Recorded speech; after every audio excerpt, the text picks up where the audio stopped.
Welcome to Real Talk with Reginald D. I'm your host, Reginald D.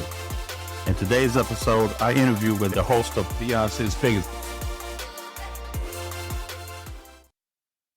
All right, Reginald, how are we doing today? I'm doing great, Aaron. Man, I really appreciate you having me on today. I'm very excited about the things that you're doing, and we're going to keep hanging out. But man, I really appreciate you having me on. I'm really grateful. Not a problem, not a problem. It's been great to be able to connect, and I'm glad to get into it because I feel like some of the questions that I have and your story is going to be pretty good for my listeners today. And I think your message and what you're about is also helpful. But today I have Reginald Sherman here with me, speaker, podcaster, and just following his call of God and doing his thing through podcasting. So it's great to connect with a fellow podcaster. Let's just hop into it. So you have a background, as in you were raised in the church, basically. Your father, and I believe I've also heard that your uncle or maybe your cousin was also a speaker as well. How did your upbringing kind of mold your perspective of life? Well, it was my grandfather who was the pastor of multiple churches. He built his own churches. Yeah. Phenomenal man, carpenters by trade. So he built his own churches for the most part. And he was a remarkable man. His leadership was phenomenal. He was one of those guys. So he pastored a lot of churches and he stopped pastoring. He retired at 72 years old, I believe. Got it. And he said that God called him to build another church. And then my grandmother was like, wow, we're going through this again? So he followed God's calling on his life and ended up building another church. But lo and behold, didn't know that my cousin was called to the ministry, which is the pastor of the church now. And it's been phenomenal since then. I'm proud of what we've become and things like that. But I owe all of my success and my stories and my drive and my integrity to my grandfather and what he raised us. Yeah. So how did that upbringing kind of translate into you as an entrepreneur?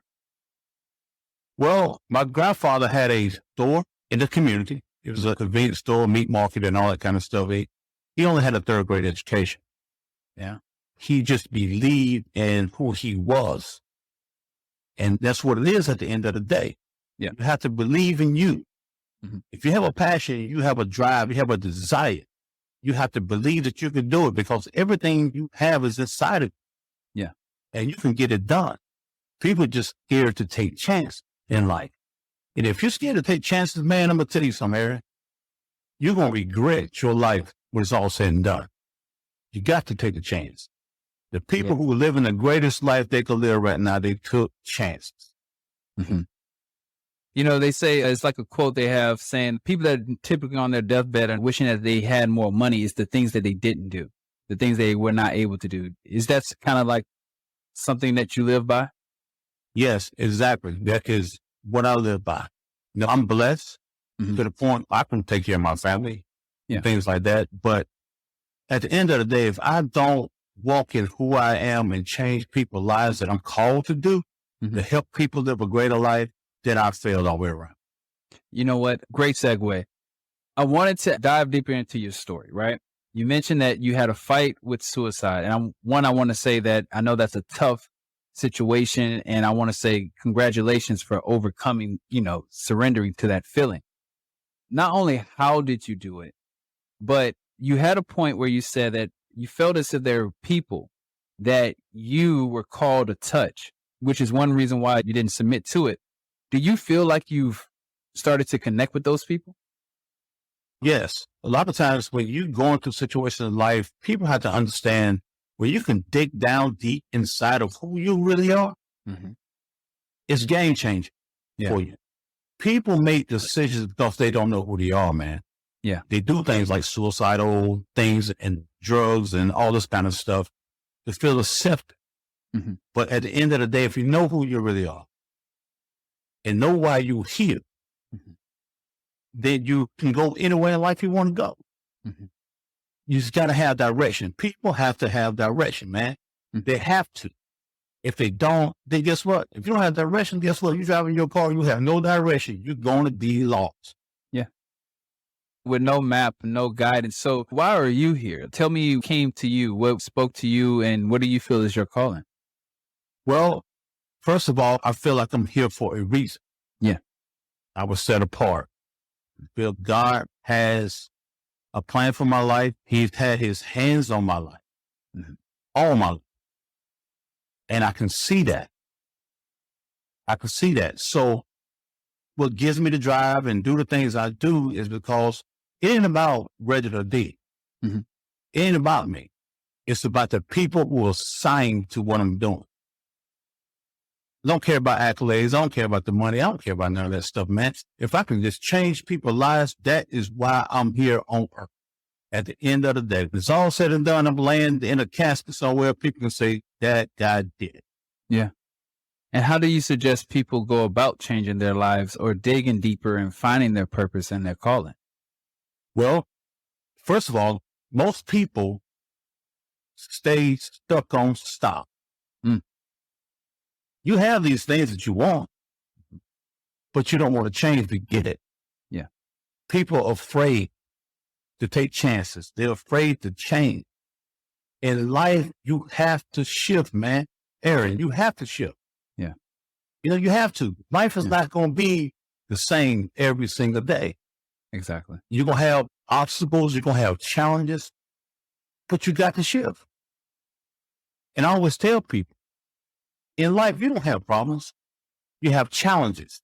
Mm-hmm. There's a difference. Mm-hmm. Problems have to be fixed. Yeah.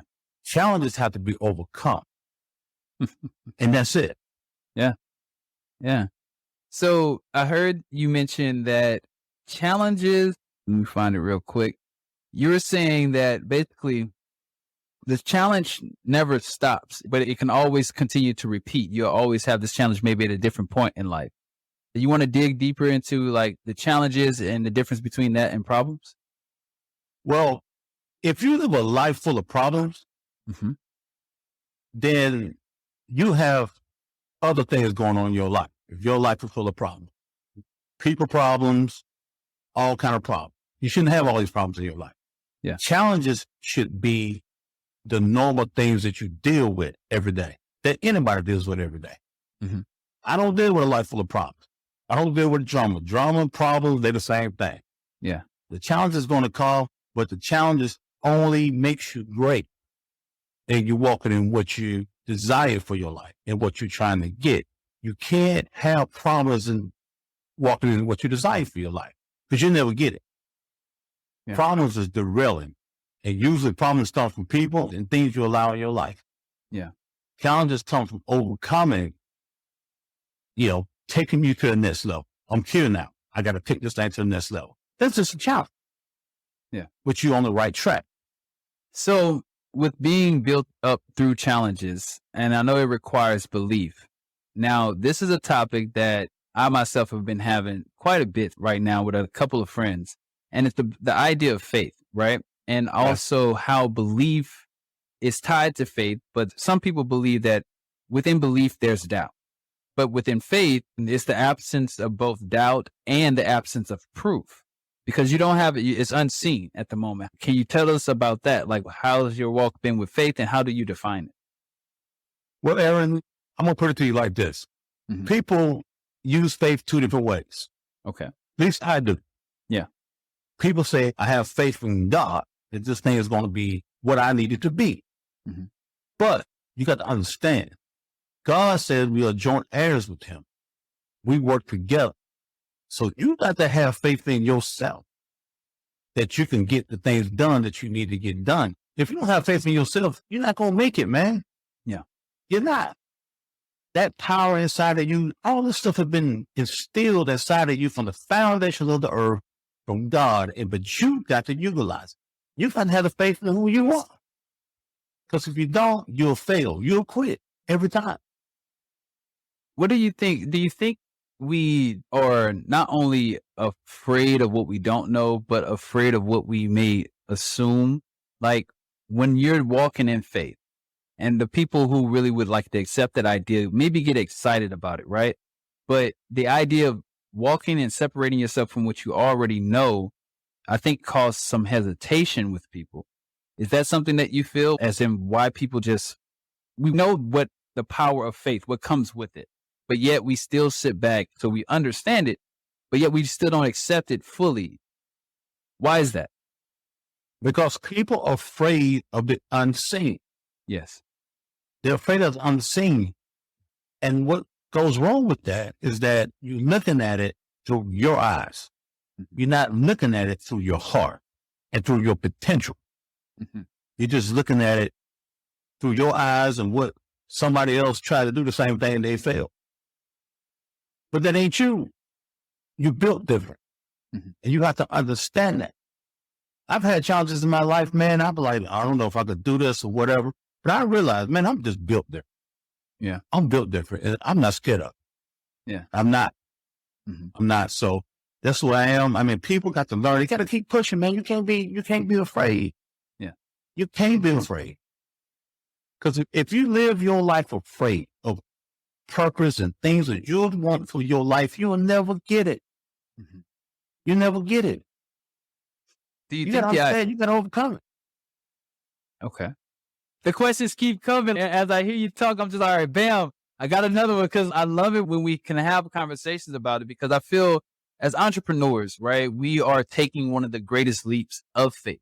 We're actually, to me, it's a great example of what faith is, because we are building something that either has been unseen or at least unseen to ourselves. So this walk as an entrepreneur definitely requires that building of faith, or even the building of your spirit. Hence why I call it beyond six figures, because I do believe that it's more than just money alone that makes you a great entrepreneur. And I can tell from listening to your story that you're building a faith, and how you've been able to reinforce it and also apply it has gotten you over a lot of the challenges. You are a man who has overcame a lot of things. One thing in particular I would like to know about, and I really like this when I heard it, I have to get to Rome. Can you tell me the significance of that and how you came about utilizing that as I guess you would say, an anchor of your faith or your belief? Well, that's one message I heard in church. And like I say, man, I come from a generation of pastors, preachers, and things like that. And I've heard many sermons, many, but that was one that changed my life. Mm-hmm. Talked about Paul on his journey to Rome, and he had all the stuff that was happening to him. He was bitten by the most venomous snake. He was stoned. He was shipwrecked. And he was like, God, I ain't going to make it. And God said, be encouraged. You got to see Rome. You must see Rome. Rome is the destiny that was set for him. Yeah. Everybody has a Rome in their life that you got to get to. But you can't let the challenges and the problems, the things you're going through on your journey derail you. You got to get there. It's already assigned for you. It's already sitting there waiting on you. But you got to push through it, man. You got to push through in order to get there. And when you get there wrong, you're going to be like, hey, I made it. Yeah. Yeah. And tell me, with your growth and your experience, how have you defined the difference between spirituality and religion? And how has it helped? Well, spirituality is the connection between God and me. Mm-hmm. And that's with anybody. Religion becomes the church factor. Mm-hmm. You know, religion, it has its own way of doing things. It's structured. And I'll be honest with you. I tell people, I don't do religion. I don't do church. I go to church. I go to a phenomenal church. Mm-hmm. Can't wait to get there tomorrow.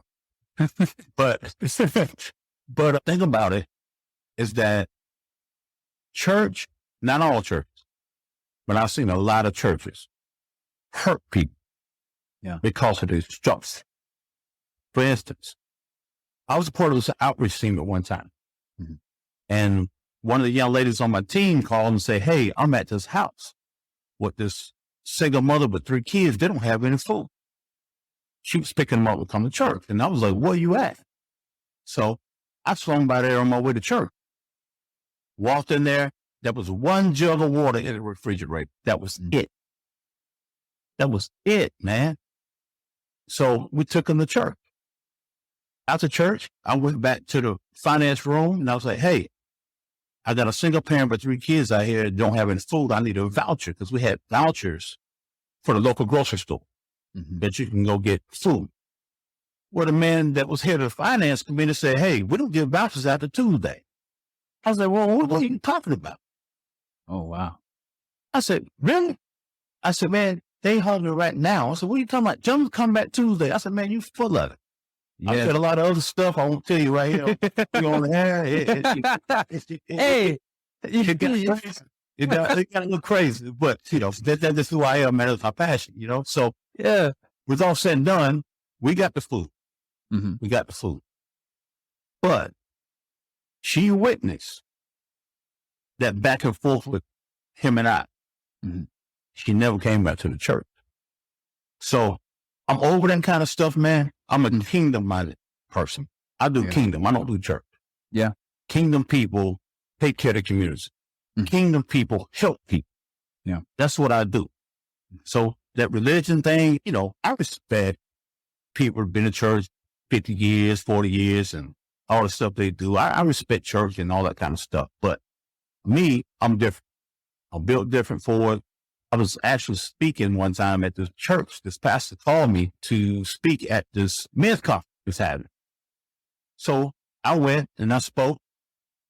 He called me that night and said, hey, I want to talk to you about something. And I was like, what is that? And he said that the way his congregation received me, he was willing to step down and give me his church. Oh, wow. And I was like, man, I don't go no church at all. At all. They will run me out of here in 1 week because I go in the community and feed everybody that's hungry. This church will be broke dealing with me. So I don't want to die. No, man, I don't do church like that, man. I'm not built like that. So speaking of the men's conference, that's something I wanted to touch on because not only, again, your walk and your understanding of your calling, being from one Black man to the next, you grew up in a time that's way different from what I'm growing up in. And our generations definitely tend to always have some type of divide. There's a miscommunication there. But we also stand on the shoulders of you guys and the work that was done in the past. Now, I feel like more than ever, there's an opportunity for us to connect because we need it, just not even on what's going on in the world, but also just spiritually as well. We need to understand how we ourselves can adopt some of the beliefs that we once had, some of the traditions. What do you think some of the men of today need to know? And what would be your message to them? Well, the thing about it, you have to understand in life, man. You got to know when to shift, Eric. Okay. You got to know when to shift. But as far as men, you have to walk in integrity. Yes. That's the biggest thing I learned from my grandfather and older generation that I looked up to. You got to walk in integrity at the end of the day. You can't just accept anything in life.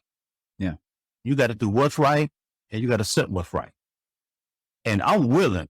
And where I'm at right now, I'm 51. So lessons. Think about it. You young cats, y'all can have it, man. I mentor you all day long. Just here's the thing. The younger generation, they got their own thing, man. They got their own visions. They're so authentic with things. And we have to accept that as we get older. We have to accept that. You have to get into a mentor role.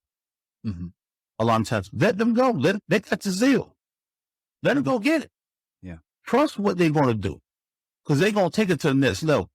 They're going to take it to the next level. I'm telling you, nothing goes to the next level without the younger generation. It will not move. If you want to stay in that old school mentality in the church and the deacons doing the devotion and all that kind of crazy stuff and don't want to pray the worship thing with the young folks, man, you're going to lose everything, man. If you want to hear that. Fair. I remember being younger and Kirk Franklin came out at that point in time. And I have an uncle who's much older than I.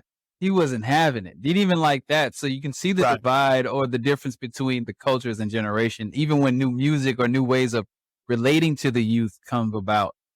How do you think we can do better within our community? Because more than ever, we need stronger men in these times and what's to approach. Well, what are some suggestions you have? Well, I think that as men, being a mentor is the biggest thing you can do. Now, when I say a mentor, you mentor not the person. You mentor the gift. That's the difference. Just being there for somebody because they didn't have a father figure, you tell them the right and wrong thing to do in basic life. I mean, you can always do that, but you got to mentor the gift. You have to. And a lot of people tell me I'm over the top with what I do. You know, we're motivating people and what I do. I had a young man, I was mentoring him. Phenomenal motivational speaker, phenomenal inspirational guy. And he had the young people on fire, man, on fire. He gave me a text one night, and I was out of town, and told me he was quit because he had a lot of personal stuff he was dealing with. So I got back in town. I showed up at his apartment at 2:38 a.m., knocking on the door. Yeah. He opened the door. He was like, man, what's wrong with you? I said, no, we got to talk. You ain't quit. I ain't letting you quit. I see what's inside of you. I see the gifts. Hey, we got to keep going, man. You got to keep pushing. Yeah. You know, I offered him coffee in his own house. He said, you want a cup of coffee? You know, and he was like, man, I'm going to bed. I said, well, I'm going to sit right here on this couch until you change your mind. He went to bed, Aaron, woke up the next morning. I'm still on the couch. I said, I'm not letting you quit. I'm not letting you quit. So he gave in. Yeah.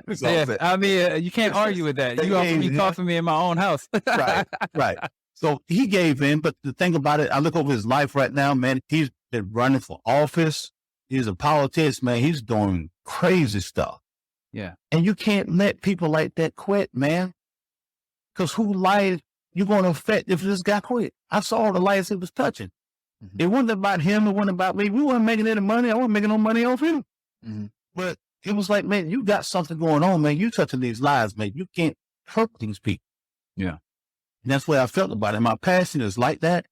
I'm over the top. That's why I do what I do. I motivate people, man. I don't take no for an answer. I don't believe in quitting. I don't believe in none of that kind of stuff, man. I'm just crazy with it. I mean, people tell me I'm crazy with it, but I accept it. At the end of the day, I am who I am. Exactly. Everywhere you are, everywhere you go, you are. It is what it is. Like, you're going to show up as you, and you should in every situation. So how does one define their purpose if they're lost? Well, I felt how you define your purpose is that you have to understand what is that thing that you always wanted to do? What is that thing you think about all the time? What is that thing you desire? Everybody does it no matter where you are in life. They think about, I want to be this. You watch TV and you see somebody on NFL playing football. You're like, man, I want to be this. I want to be that. You got to think about first, what is that thing that's pulling at you? Yeah. And then you got to tap into that. That's your purpose. If it won't turn you loose, man, that is your purpose at the end of the day. Yeah.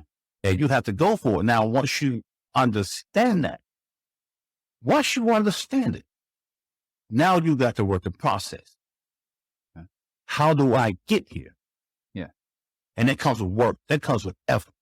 Effort is only between you and you at the end of the day. If you fail, it ain't on nobody else but you. Yeah. Yeah.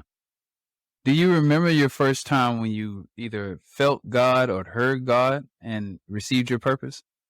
I remember one time I was at a church actually, and this lady came up to me, and I did this speaking engagement like in the back of the church. Now, I wanted in the main congregation. They had these things going on, and I was back there with some men, and I was speaking in the back. And this lady came up to me that I really respected, and she said, "You know what? You're going to be something else one day." She said, "You're going to be something else one day." She said, "It's bigger than this place." She talking about the church. Yeah. And I just accepted it, man. And I was like, wow. So I just stepped in and went with it. And here it is. I'm not where I want to be. Trust me. Yeah. But I'm going to get there. Sure, I'm going to get there. Yeah. And how does one deal with that? As in recognizing where you would like to be, but also acknowledging where you are, and that gap in between. Does that cause anxiety for you? And how do you deal with that? Well, I'm not as young as you. You probably got a little more anxiety when it comes to doing stuff than I do. But, but the older I get, the more patient I am with it. Gotcha. Patience keeps me grounded. As long as I'm moving forward, Yeah. I'm good with it. Mhm. You know, I know Rome wasn't built in a day. Exactly. I understand that. And people get overwhelmed a lot of times because once you get a vision, it starts taking off and your mind starts running. Yes. I mean, it just starts running, man. You can't keep up with it. So you have to say, hey, hold on a minute. Let me take each step one at a time to get what I saw. But you can see the vision. Yeah. And then you like, man, I got to get there, and all this stuff going through your mind, but it's all about process. It's all about process. And then you have to enjoy every moment where you're walking in your purpose. It's your purpose. It's best. Enjoy every moment. What you got to do. Don't get overwhelmed about the whole big vision and all that kind of stuff. Just enjoy every moment. Enjoy every little success. And that's how I keep myself grounded and keep anxiety down and things like that. So celebrate the small wins and understand that it's a part of the process. Okay. And so there's another significant story or speech that you've heard. I ain't got nowhere else to go. Can you dive deeper into that and tell me what did you pull from that message and how has it kind of shaped your life? Another sermon that I listened to that changed my life was talking about the people that was led by Jesus and things got hard and things like that. But when you understand this about life, when you really understand it, that, hey, I ain't got nowhere else to go, man. It makes you stay focused. It makes you keep going. If people feel like they got choices, well, I can go back and do this. I can go back and do this. Then they're going to be all over the place. They're going to keep going backwards in life. When you feel like this is all I got, then you're going to appreciate it and you're going to work it. Yeah. I don't give myself options in life. I don't have nowhere else to go but do what I do. I don't give myself no options. I can do anything I want to do. Exactly. But I don't give myself options, man. I ain't got nowhere else to go but do what I do at the end of the day. And that's it. I mean, I don't care how tough it gets sometimes. I don't care how tough life gets sometimes. I'm not turning back. Yeah. I'm not turning back because I don't want to go back where I came from. Exactly. So I'm doing pretty good. So I'll keep going. Okay. And to kind of expand on that, where are you heading towards now? What's next for Reginald D and Real Talk family? Well, the Real Talk with Reginald D, it's been taking off way, way faster than I thought. The podcast itself. Next move is to hit the stage. Okay. Motivational speaker. That's the next thing we're working on and trying to get that accomplished and see where it goes. Yeah. We'll see where it goes. Okay. But when you look at it, today we looked at it, I was ranked in 24 countries, the podcast book. Yeah. And like the top 1% globally. The top one. Yeah, I saw that. I saw that. Yeah. So it ain't all me, man. God got me on this thing. I'm in my purpose. Yeah. I understand that. Yeah. So I just got to be strategic and make the next moves and go to the next level. Because, life is at stake, man. And that's what I'm out here for. And give somebody direction. That thought process, as lives being in stake, those are people that you need to touch, that you've been sent to touch. I can see how that can be also a motivator, but also a heavy kind of load to carry. But I'm glad that you're feeling like you're getting to those people. What else do you want those people to know, and how do you look to guide them? Well, you spoke on something. You said that it could be a heavy load to carry. Yeah. It was a heavy load to carry for me for a long time because I wasn't doing it. Yeah.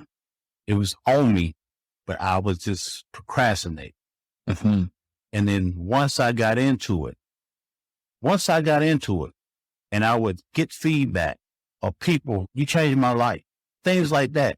Man, that it lighted a fire in me. Yeah. And I was like, I can't quit. I have these people listening to me. Something is happening.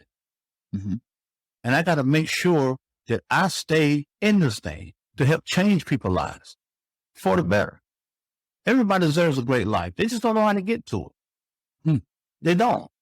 You got great people in the world still suffering because they don't know how to change. They don't know how to handle life. They let life handle them. Mhm. And that's the difference. It's your life. You got to handle it. You got to manage it. Yeah. No, you got to be happy. You got to do what you got to do for you at the end of the day. So I'm honored by it, man. I tell you what, I don't take it lightly. Mhm. I don't take it lightly. I look at it like I'm a doctor in a room to perform a surgery. These Yeah. people's lives are in my hand. That's how important I take this. Man, and that's serious. And I can tell that not only the past experiences and your upbringing has brought that into your style, but also I get remnants of other motivational speakers that I hear or listen to.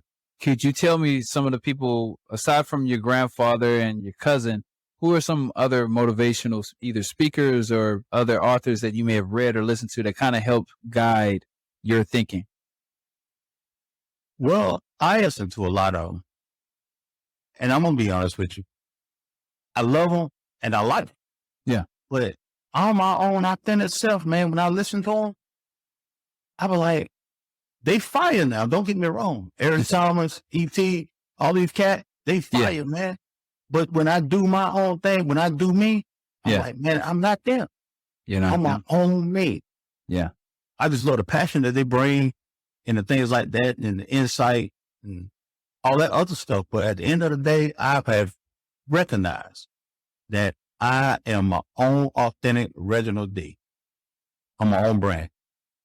And that's the only way it should be. Right. That is the only way it should be. Well, Reginald, I like to do this thing called Hot 3, a quick 3 questions, a quick round, and answer them however you feel. And then I also want to leave the last 2 minutes to give you an opportunity to speak to the audience and your last message. That sounds good? I'm good.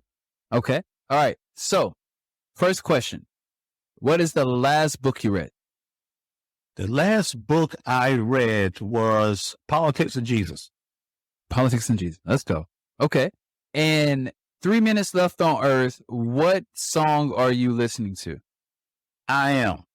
I Am. By who? I don't even know who it's by. But I Am. It's a rap song. It's a motivational song that I listen to on my workouts. Okay. And it says, I am. And whatever you put behind that is what you're going to become. Yes. Yes, And that's sir. what they talk about. Yes, sir. Okay. I'm going to have to research this and I'm going to have to figure this one out. And if you could play any instrument, what instrument would that be? Well, let me tell you this. I come from a generation of pastor preachers and musicians. We don't read music. Come on now. Let's go. So what do you want me to play? It sounds like I could put anything in your hand and you'll play it. Okay. No, I'm not as good as most of my cousins. I got a whole bunch of cousins and stuff, man. They raw with it. But I would say acoustic guitar. Okay. I like that melody. Okay. And then the last 2 minutes, what is a message or something that you want to relate to the audience? You got it. Well, I want to let people know that life is not over for you. Yeah. No matter what you're going through in life, it's not over. You just have to tap into the real you. You have to believe in yourself. Nobody else is going to believe in you like you believe in yourself. They're not. So you got to understand and learn how to live the best life you can live. You have to make yourself happy, whatever that is. And a lot of it comes with change. You can't be afraid of change. Because if you don't change, you're going to live the same life you've been living. Your life wasn't meant to be miserable. Your life wasn't meant to be less than. Your life was meant to be great. And you have to understand that and put that in your mind. Why did God create you? Did he create you to be a failure? Did he create you to not have this thing called life? Why would he put in all that work for you not to have the best life that you can have? It doesn't make sense. It's on you to make the change and do what you need to do for you. If you do the things that you need to do for you, you will change generations. You will change people who's connected to you. It ain't all about you. It's all about you got kids. Some people got grandkids, got all of this stuff. If you do what you need to do, leave that legacy. Leave that legacy. And don't be afraid of taking chances, man. Don't do nothing crazy. Don't take crazy chances. But this life is not meant for you to suffer. It's not. It's meant for you to gain. And you got to understand that. You have to tap into who you really are. Success is inside of your belly. Success is in your mind. It's there. Believe in the success that's inside it. Trust me.